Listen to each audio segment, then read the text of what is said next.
কখনো আমরা কেসের মামলার মধ্যে যুক্ত হই, সেক্ষেত্রে আমাদের সমাজে দেখবেন গরিব মানবজাতি তারা যদি কেসের মামলা মকদ্দমায় যুক্ত হয় তাহলে দুবেলা পেটের অন্ন নেই।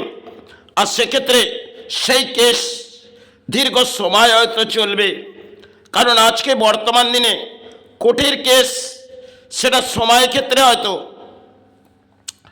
আজ থেকে 30 বছর আগে সময়ের ক্ষেত্রে এই কোর্টের কেস একটা নির্ধারিত সময় 1 থেকে 1.5 বছর ছিল, কি 2 বছর, আজকে 10 থেকে 12 বছর তাকে কোর্টের দ্বারস্থ দিতে হবে। তাহলে একটা গরিব মানুষ যাতে এই কোর্টের দ্বারস্থ না হয়, কারণ কোর্ট একটা আইনের সংবিধান, সেখানে এক একটা যেরকম আইনের লজিকটি বিক্রয় হয়, আর আইনটি হচ্ছে একটি পানা পুকুরে ঢেলা ফেলা। সেক্ষেত্রে দেখবেন আপনি একটি ঢেলা ফেললেন বটে, কিন্তু পানাটা সরে গেল, আবার পানাটা বুঝে গেল। তাহলে এই পানা বোঝার ক্ষেত্রে আপনি গরিব এবং মধ্যবিত্ত, তাহলে আপনি কোর্টের দ্বারস্থ হয়ে সমাজে মনে ভিক্ষা থাকা আপনার কিছুই উপায় হবে না। এক একটা বাসস্থানের ইট দেখবেন যারা বাস্তুক্ষেত্রে তারা কোর্টের লড়াই করেছে, কিন্তু সম্পত্তিকালে দেখবেন যে সম্পত্তি হয়তো কোর্ট মামলায় চলে যায় তাতে সুখভোগ আসে না। কেন? একই অপরের চোখের জল ভেসে আসে, হারায় যে তার খেলায় ভূমিতে। কিন্তু একটা ভূমি যখন কেউ হেরে যায় আর কেউ যখন জিতে যায়, জানবেন যিনি হেরে গেলে তিনি কিন্তু চোখের জল গড়াচ্ছে। আর সেই সম্পত্তি আজকে আমরা বিক্রয় হয়তো করতে দেখি, কিন্তু সেই সম্পত্তিতে সুখভোগ যেই কিনুন না কেন তাতে সুখের ছায়া বাঁধা অত্যন্ত কঠিন। কারণ আমরা আজকে বর্তমান দিনে ইঞ্জিনিয়ার তারা যে প্রকল্পগুলো আমাদের গড়ে দেয় সেগুলোকে আমরা নির্ধারিত মেনে চলি, কারণ আজকে টেকনোলজি যুগ। সেই টেকনোলজিতে ইঞ্জিনিয়ার কিছু কিছু ভুল পথ আমাদের দেখিয়ে দেয়, সেগুলো আমাদের ঈশান কোণ, সেখানে কখনো বাথরুম করে দেয়, আর কোনো এমন কিছু কাজ তারা ভুলবশত করে ফেলে, সেখানে বাস্তুর সুখ শান্তি চলে যায় বাস্তুর ক্ষেত্রে। আর আইনে যে কেসটি দীর্ঘ সময় চলে, সেখানে গরিব এবং মধ্যবিত্ত তারা অসহায় হয়ে পড়ে। কারণ আইনের দরজা আমরা দেখাই কেন? কারণ দেখবেন আপনাকে কেউ না কেউ জ্ঞানী ব্যক্তি আপনাকে যুক্তি দেবে, আপনি আইনের পথ যান। সে আইনের পথটি সংবিধান হয়তো আম্বেদকর গড়ে দিয়ে গেলেন বটে, সে গড়ে দেওয়াতে আজকে সমাজে ঘটছে হয়তো এক আইনের জগৎটি আমি বাংলার মাঝে দেখেছি। কারণ এক একটা দিন সে কাটিয়েছি সময় ক্ষেত্রে, যেগুলো রাত যত গড়িয়েছে দিন তত কেটে গেছে, কিন্তু আইনের জগৎটি একটা খেলা। যেরকম আমরা আজকে একটি ম্যাচ দেখছি, রাজনীতির ম্যাচ, সেখানেও আইনের একটি লজিক খেলা চলছে। কেন? ওপর থেকে নিচু সব অর্থ পায়, আর গরিব আর মধ্যবিত্ত সেই কোর্টের দরজায় দান দিয়ে দেয়। আর সেই দান দিতে দিতে তাদের ঘরে অন্য আহার মনে আসে না।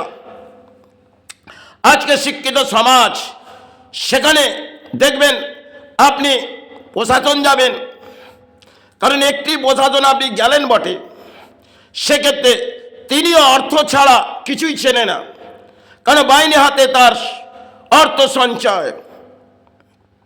কারণ আপনি একটি সৎ কর্মের লড়াই করুন, সেখানেও আপনাকে প্রশাসনকে দান দিতে হবে। আর আপনি কোর্টের দরজায় যখন যাবেন, সেখানে তো আপনার নিজের ভাইও আপনার কাছ থেকে অর্থ চাইবে, যেটা সংবিধানে সত্যটিকে আমি ব্যাখ্যা করছি, যেটা আমি জীবনে ঘটেছে। কিন্তু এই আইনের লজিকে আজকে কোটি কোটি মানুষ তারা আইনের পথ চলে। একটি ডিভোর্স কেস হয়তো আজকে বর্তমান দিনে অধিক ডিভোর্স কেস চলে, কিন্তু সেই ডিভোর্স কেস হয়তো 12 থেকে 13 বছর এবং 20 বছরও কেটে যায়, কিন্তু একটা আইনের লজিক দেখিয়ে দিয়েছে এতে অর্থ পাওয়া যাবে। তাই কোর্টের দরজায় দেখবেন বহু মহিলা কেস ভিত্তি করে। আজকে এটা সংবিধান আইনে নতুন কিছু আইন এই ভারতবর্ষের মাঝে চলছে বটে। নারী নির্যাতন কেসগুলো কখনো কখনো সৎ কর্মের মানুষকেও তারা দিয়ে বসে, বসে যায়। কারণ কিছু উকিল তাদেরকে কিছু লজিক দেখিয়ে দেয়, আর সেই লজিকের মাঝে দেখবেন আপনি সৎ কর্ম নিয়ে যাচ্ছেন, আর প্রশাসন আপনাকে আর উকিল তারা আপনাকে যুক্তহীন করলেন। সেখানে একটি ধারা আপনাকে দিলেন, সেই ধারাতে আপনাকে কোর্টের দরজায় যেতে হবে। কারণ সম্পত্তিকালেও আপনি কিন্তু প্রতিবাদ করলেন, প্রশাসন আপনার নির্বিচারে একটি কেস কোর্টের দরজায় পাঠিয়ে দিল। এই তো ভারতবর্ষের সংবিধান, যেক্ষেত্রে সংবিধানের একটি গচ্ছা দেখবেন, একটি তালাও, যে তালাও যেখানে যতটাই ঢেলা ফেলুন না কেন ফের পানাটি বুঝে যাবে, এটাই তো সংবিধান।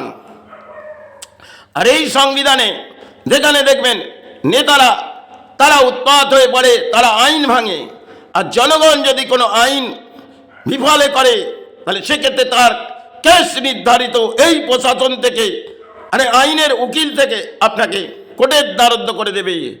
সেই কোর্টের কেস দীর্ঘ সময় চলবে। আপনি হয়তো ভূমি থেকে চলে গেলেন, কোর্টের দরজায় যেন একটি ফাইল পড়ে রইল। কারণ সংবিধানে আপনি কিন্তু পাপী, যেখানে একটি গীতা সেটাও মনে হয় এই সংবিধানে, আর সমস্ত ধর্মের যেন এক একটা ফটো যেন সংবিধানে বসানো আছে এক একটা জায়গায়। যার কারণে স্বামী বিবেকানন্দ তিনি কিন্তু সময় ক্ষেত্রে আমাদের কিছু বুঝিয়ে গেলেন। আজ আমাদের উচ্চশিক্ষা সমাজ সে বুঝবে কি? কারণ আইনের পথ থেকে এই প্রশাসনে দেখিয়ে দেয়, আর কিছু অর্থনীতিবিদ তারা হয়তো অর্থ নিয়ে কিছু আইনের পথ হাঁটে বটে, কিন্তু গরিব আর মধ্যবিত্ত সেক্ষেত্রে কেস চলাকালে দীর্ঘ সময় চলে যায়, আর কেসের দ্বারস্থ সমস্ত কিছু বিক্রয় হয়ে যায়। দেখবেন যারা এই কেসের দ্বারস্থ হয়েছে তাদের জীবনে দুর্ভোগ ছাড়া কিছুই হয়নি। আজকে মামলা মকদ্দমা সেটা বাংলা কেন ভারতবর্ষের মাঝে অধিক, আর বাংলার মাঝে তো চলছে যেমন রাজনীতি, আর তেমনই একটা ম্যাচও চলছে বটে কোর্টের দরজায়। কারণ স্বামী বিবেকানন্দকে সেই দরজা থেকে সরে আসতে হয়েছিল। যখন পিতা চলে যাবার পর তিনি কিন্তু কোর্টের দরজায় গেলেন বটে, কারণ আইনটিকে দেখতে গেলেন, আর সে আইন সময় ক্ষেত্রে হয়তো তিনি দেখেছিলেন বটে। আজ যদি সেই আইনগুলো আমরা দেখি সেক্ষেত্রে তিনি কিছু বুঝে উঠেছিলেন। আজ আমাদের সময় ক্ষেত্রে এই আইনগুলো এক একটি লজিক সংবিধান, যার মনে হয় কিছু লজিক দেখিয়ে গেছে, সেই লজিকে অর্থ উকিল এবং প্রশাসন দুপক্ষে অর্থ সঞ্চয় করে। আর সেক্ষেত্রে জজ নির্ধারিত একটি ডেট আপনাকে দিয়ে যাবে, সেই ডেটের মাঝে আপনাকে সাহারা যেতে হবে। আপনি যত বড়ই ধর্মীয় হোক না কেন, আপনার দাগ যখন যাবে আপনাকে কোর্টের দ্বারস্থ সেই সংবিধান টেনে নিয়ে যাবে। এই তো সংবিধান। এই সংবিধানে দেখবেন নেতারা তারা যেভাবে এই সংবিধান নিয়ে তারা খেলা করে, আর সাধারণ মানুষ সেই সংবিধান ভাঙতে পারবে না, কারণ তাদের সংবিধান ভাঙার যোগ্যতা আছে আর সাধারণ মানুষের নেই। সময় ক্ষেত্রে আমাদেরকে গুরুরা বুঝিয়ে গেলেন। আজকে যদি স্বামী বিবেকানন্দ তিনি সময় ক্ষেত্রে বুঝিয়ে যায়, আজকে আমরা উচ্চশিক্ষা সমাজ, কিন্তু এই সমাজের ঘণ্টা বাঁধা যায় না, কারণ প্রশাসনগুলো অর্থের জন্য এক একটা দাগ ধর্মীয় মানুষকেও দিয়ে বসে, আর সৎ কর্মের মানুষকেও দিয়ে বসে। এই তো রাজ্যের প্রশাসন। এই রাজ্যের উন্নতি তো হবে না, অবনতি তো রাজ্যের চলে এসেছে। কারণ একটি ভয়ঙ্কর ম্যাচ হয়তো এই ভূমির মাঝেই আসবে, যেখানে সাধকরা এসেছিলেন। তাতে কামনা করি ধর্ম শ্রেষ্ঠ, সেই ধর্ম নিয়ে যেটা নেতারা আজকে উৎপাত হয়ে পড়েছে, তাহলে প্রকৃতির একটি দণ্ড কিন্তু কলি একটি দেবেই।